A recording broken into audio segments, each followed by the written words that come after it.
Well, hello and welcome to this interview here on France 24. It's all part of our Olympic coverage, and today we are with the man who's overseeing it all. I'm glad to say that the president of the Olympic Committee is here with us, Thomas Bach. Thank you very much for taking your time to speak to us today. Great pleasure. I've got to start by asking you, in a couple of days' time, we're going to be seeing an open-air ceremony for the first ever time. The ceremony is taking place outside of a stadium. We're going to see thousands of athletes parading across the river Seine through Paris. I need to ask you, when France came up with this idea, with this proposal, did you at any point think to yourself, maybe the French are a little bit crazy? No, because this story has a longer history. We had the first opening ceremony, open air at the Youth Olympic Games in Buenos Aires 2018. And then I started to speak with Tony Estanguet at the time and said, listen, could be something for Paris. What we have done here on the main avenue in Buenos Aires, why not to do it on the Champs-Élysées?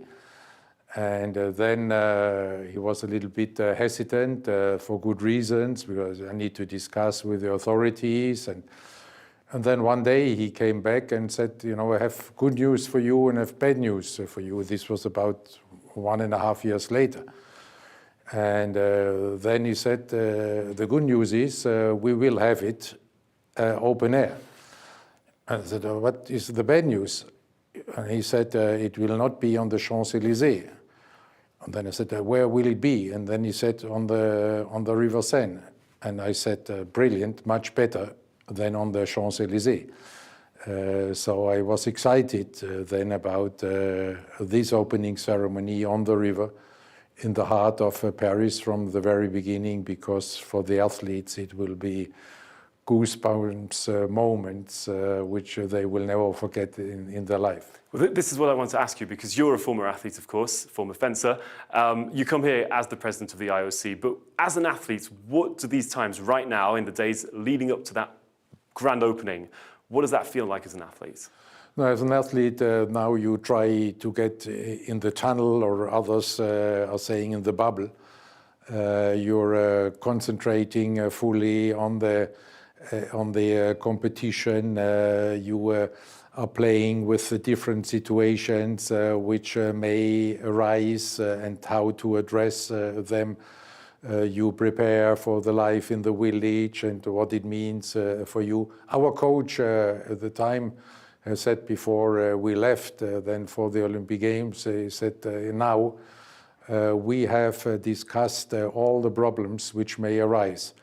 And if something is arising which we have not discussed, it cannot be a problem. So that's the mindset then for an athlete just before the Games. And it's not, of course, just the ceremony that's taking place in Paris, because the whole Olympic Games are taking place in landmarks in front of the Eiffel Tower, the Place de la Concorde.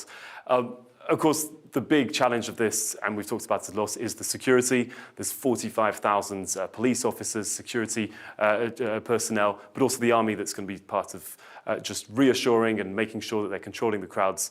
Are you satisfied with what Paris has put forward? Yes, we are very satisfied there with the work of the French authorities, who are having the exclusive authority and responsibility for the security. But we see really a very professional and meticulous work, and we see a great international cooperation among the different services. Some other countries are even deploying human resources to support the French security officers. So it's really a team effort. And therefore, we have all the confidence in the French authorities and in a safe and secure Olympic Games for everybody. And of course, you've got the experience, because this is your third Summer Olympic Games that you're overseeing. In 2016 in Rio, there was the Russia doping. Last time round in Tokyo, there was the pandemic that was taking over the world. This time round, we've got war and political turmoil that is surrounding the Paris Games. You've never had it easy. No, but it's not the job of an IOC president to have an easy life.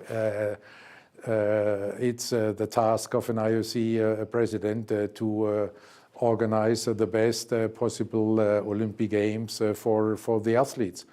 And this is why, for instance, Tokyo was so important, that we could organize these Olympic Games, like afterwards in Beijing, the Winter Games, under the conditions of a pandemic.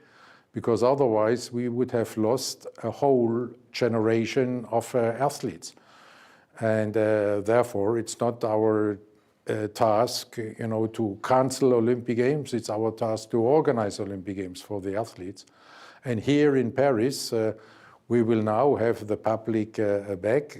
Yes, we will have a very complex geopolitical situation with wars and conflicts.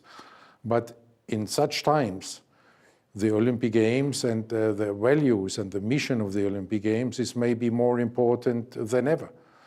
Because our mission, having been given to us by Pierre de Coubertin, is to make the Olympic Games a symbol of peace and to create through and with the Olympic Games a culture of peace. And therefore, we are looking forward, and right now we are very confident that with all the efforts we have undertaken in the last couple of years, that on the 26th of July we will have the athletes from the territories of all the 206 national Olympic committees, plus the refugee Olympic team, coming together here in Paris for a peaceful competition. And this, we hope, will be an inspiration to the world, that you can come together, you can agree on the same rules, you can compete, you must compete, but everybody respecting the same rules and do it in a peaceful way. It's about adapting at the end of the day, isn't it? Because from what I understand from what you're saying is you managed to do with everything that's going on around in the world. Of course, we need to mention as if I understand correctly, the last count is there's 31 Belarusian and Russian athletes who are coming to the Games under a neutral banner. That, of course, shows once again that you have to manage with what's going on in the world. You can't avoid the geopolitical context. No, we are not living in a bubble, but it's not about the geopolitical environment so much. It's about the National Olympic Committees and the athletes. And there we have two very strong and clear principles.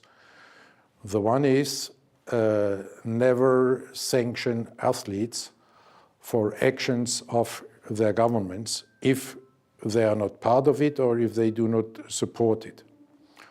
The other rule is everybody who is respecting the rules is welcome. And so we had here with Russia the situation that the Russian Olympic Committee was annexing sports organizations which are on the territory of the National Olympic Committee of Ukraine.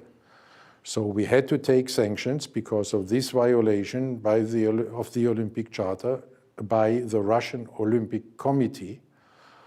And these sanctions are no national flags, no anthem, no national symbols. But at the same time, we had to protect those athletes who are not part of this and who are not supporting this. And therefore, this solution with the neutral athletes, which by the way is not a new one, we had this under other circumstances already in previous Olympic Games. Can I ask you, because here in France, certain people, and including politicians, they've asked for a similar case with Israeli athletes. They've sometimes said that there are double standards in terms of this. What would you say to them? No, there again, the Russian situation is very different from the Israeli-Palestine situation. And we have maybe a little advantage over politics here, because in our organization, in our Olympic movement, we have the situation most of the governments want to create. We have two national Olympic committees in a peaceful coexistence for 30 years. And none of these national Olympic committees has violated the Olympic Charter like the Russian Olympic Committee did. If we would follow these political arguments that countries who are at war or started a war or started a conflict, that their national Olympic committees, their athletes cannot compete in the Olympic Games, we would on the 26th of July, not having athletes from the territories of all the 206, we may be with 100 national Olympic committees. And that's against the mission of the Games, to unite and not to add to division. There's, of course, here in France, there's quite a lot of political instability right now. We've had the Prime Minister who's stepped down. Have you been able to follow this? Do you Yes, been able to follow what's going on? Of course, we are following this closely, but because we are part of the society, and we are not landing here with a spaceship, Olympic Games, and we are living within the French society and want to become part of the French society. So we have been following this very closely and do following this very closely.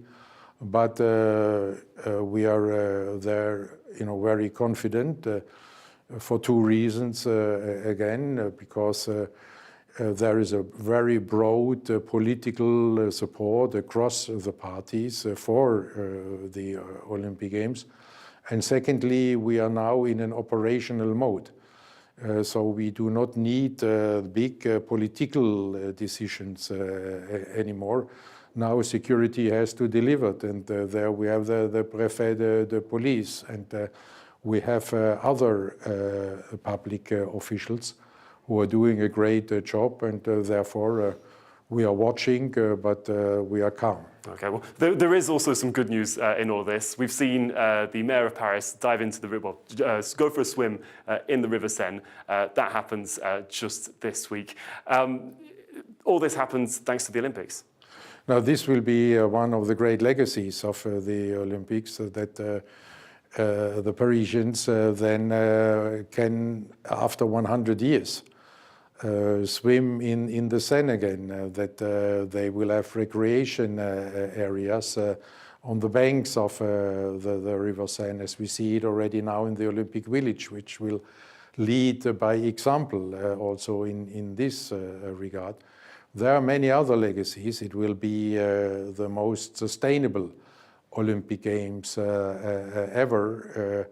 There the goal is, and we are confident that it can be achieved, that Paris will cut the carbon emissions by half compared to previous Olympic Games. We have here in Paris 95% of all the venues either being existing or temporary.